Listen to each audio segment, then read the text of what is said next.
Donc, nous allons maintenant continuer notre A3 sur la catégorie numéro 3, la troisième partie, qui est la synthèse, après toute la présentation du site, du paysage, etc., des facteurs écologiques, la synthèse des menaces, des éventuels problèmes qui ont été identifiés sur le site grâce à la partie 1 et la partie 2, et donc la définition des enjeux sur notre site. Je vous rappelle que les enjeux, c'est ce que l'on ne veut pas perdre, c'est ce que l'on risque de perdre si on ne fait pas l'activité d'aménagement.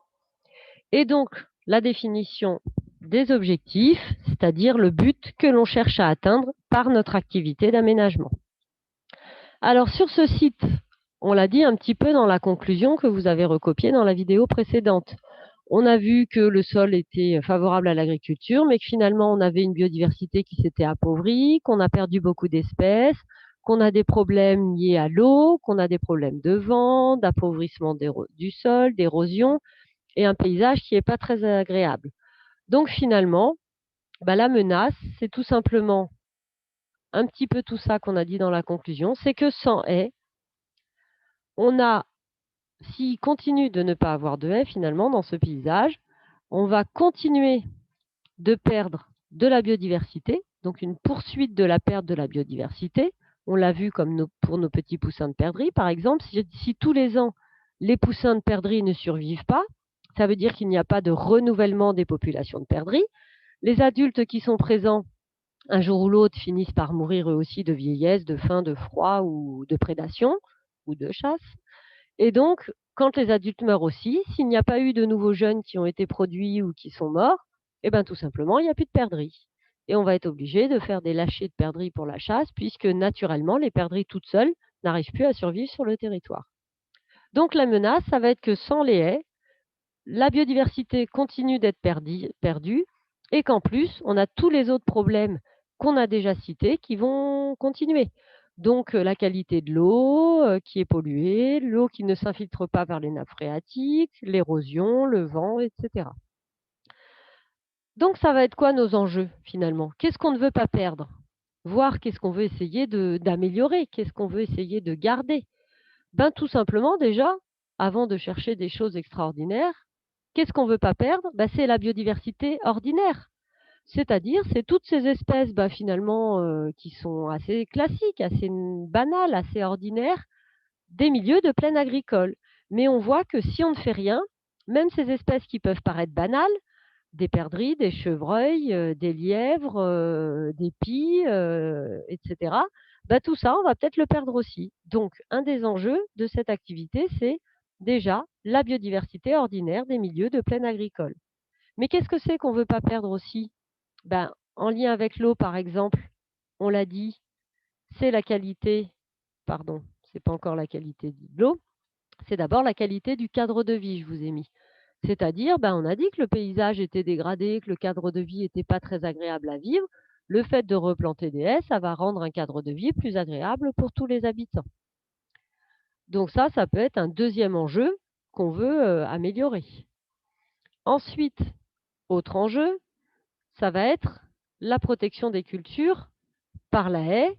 Alors, protection des cultures sur différents niveaux.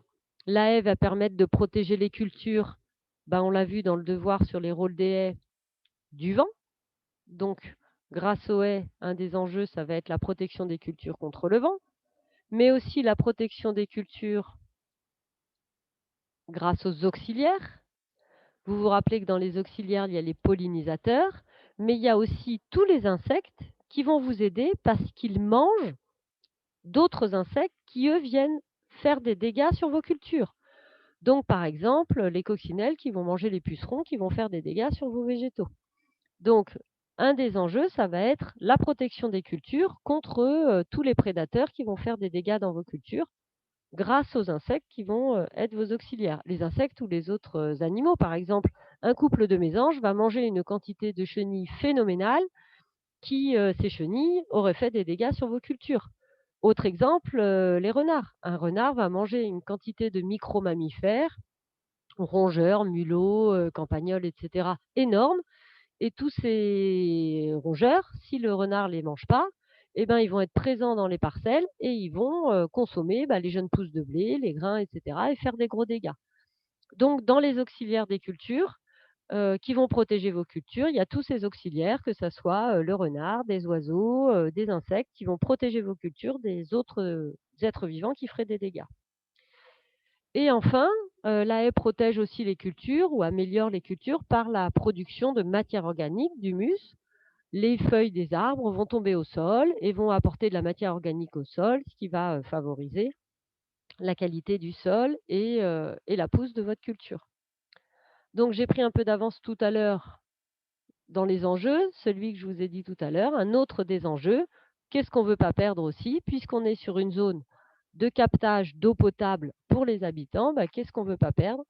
C'est la qualité de cette eau potable, qu'on puisse continuer de prélever l'eau potable dans les sources des environs pour les habitants, parce que si on ne peut plus, cette eau potable, il va falloir la trouver ailleurs et qu'on n'a pas forcément d'autres ressources d'eau disponibles à proximité pour les habitants. Et enfin, qu'est-ce qu'ils ne veulent pas perdre, voire qu'est-ce qu'ils peuvent gagner, les agriculteurs, grâce à la plantation de ces haies? C'est tout simplement ce qu'ils vont pouvoir récolter grâce à la haie.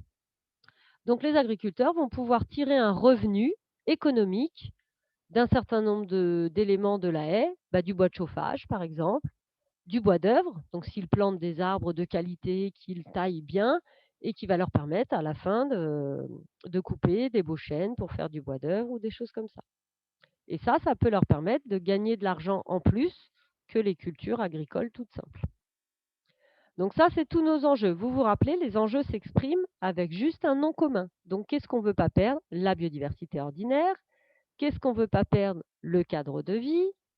Qu'est-ce qu'on ne veut pas perdre? La protection des cultures. Qu'est-ce qu'on ne veut pas perdre? L'eau potable. Qu'est-ce qu'on ne veut pas perdre? Le revenu économique. D'accord? Ensuite, l'idée, c'est à partir de ces enjeux de définir nos objectifs.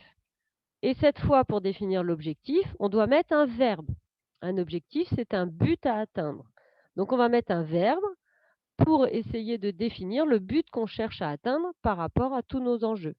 Donc, par exemple, je vous ai mis ces objectifs-là, mais vous auriez pu les exprimer différemment et que ce soit juste aussi. Quels sont les objectifs de planter des haies? Ça va être de diversifier le paysage, donc faire un paysage plus diversifié, plus agréable, où il n'y a pas que des champs agricoles, où il y a aussi des haies régulièrement.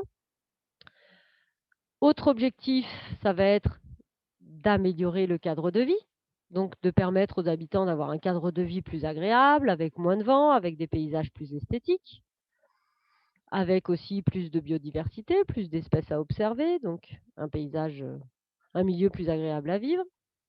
Un autre des objectifs, forcément, c'est de favoriser cette biodiversité ordinaire. On en a parlé, on a dit que si on ne fait rien, cette biodiversité ordinaire, elle est menacée, elle est en train de régresser et peut-être qu'elle finirait par disparaître.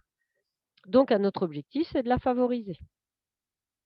Enfin, on avait un enjeu sur la protection des cultures. Donc, on va dire qu'on va chercher à protéger le sol, protéger les cultures et protéger, on a parlé de l'eau potable, donc on va chercher aussi à protéger cette ressource en eau. Ah, pardon, hop. Non, toujours pas. Donc on va aussi chercher à protéger cette ressource en eau, à la fois en quantité et qualité, c'est-à-dire à avoir suffisamment d'eau dans les nappes phréatiques pour avoir de l'eau potable, mais aussi que cette eau soit de qualité suffisante pour pouvoir être utilisée justement en eau potable. Et enfin, le dernier objectif, un petit peu plus terre à terre pour nos agriculteurs, qui peut être finalement l'objectif qui les convainc le plus, pour eux, ça va être de leur permettre d'avoir un complément de revenus, justement par la vente du bois de chauffage, du bois d'œuvre, etc. Donc voilà, tous les objectifs de cette activité d'aménagement de plantation de haies. Vous voyez que c'est vraiment une activité qui est très complémentaire, qui a de nombreux objectifs diversifiés, qui va pouvoir avoir un intérêt pour plein d'acteurs différents, dans plein de cadres différents, donc pour la biodiversité, pour l'eau, pour les cultures, pour les paysages, etc. Donc, et pour l'agriculteur lui-même. On va remplir la petite case suivante. donc qui est le début de la présentation du chantier lui-même. Donc c'est le grand 4, la partie 4, la réalisation de notre activité d'aménagement.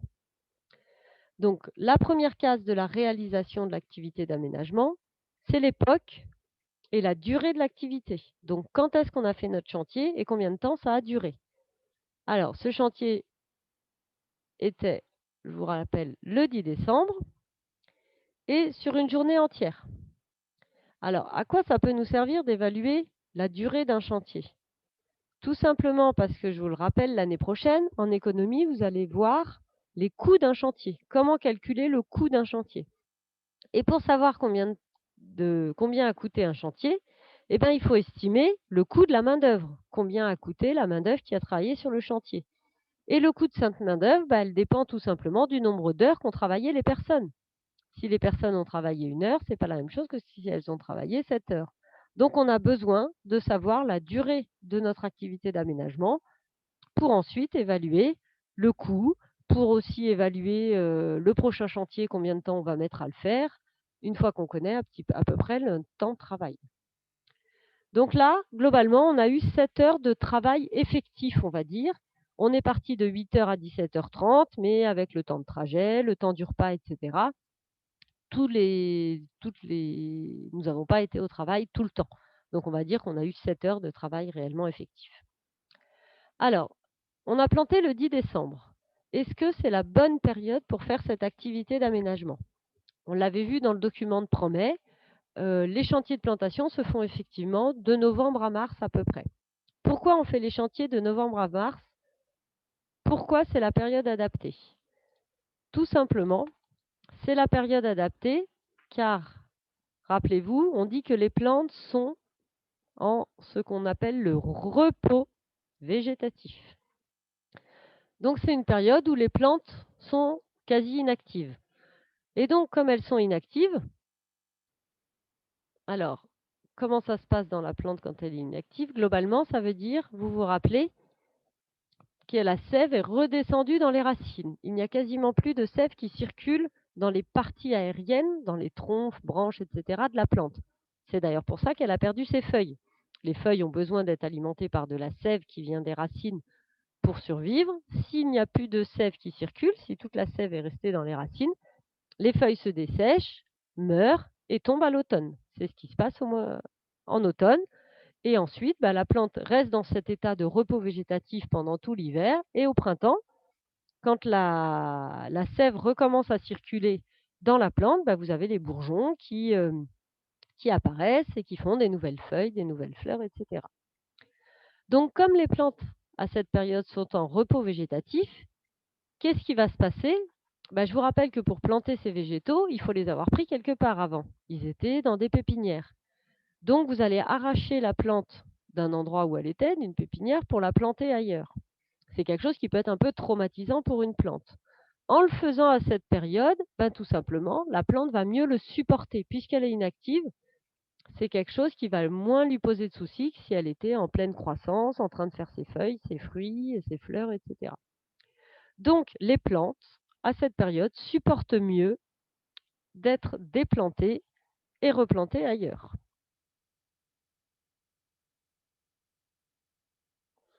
Donc, on va avoir ce qu'on appelle un meilleur taux de reprise.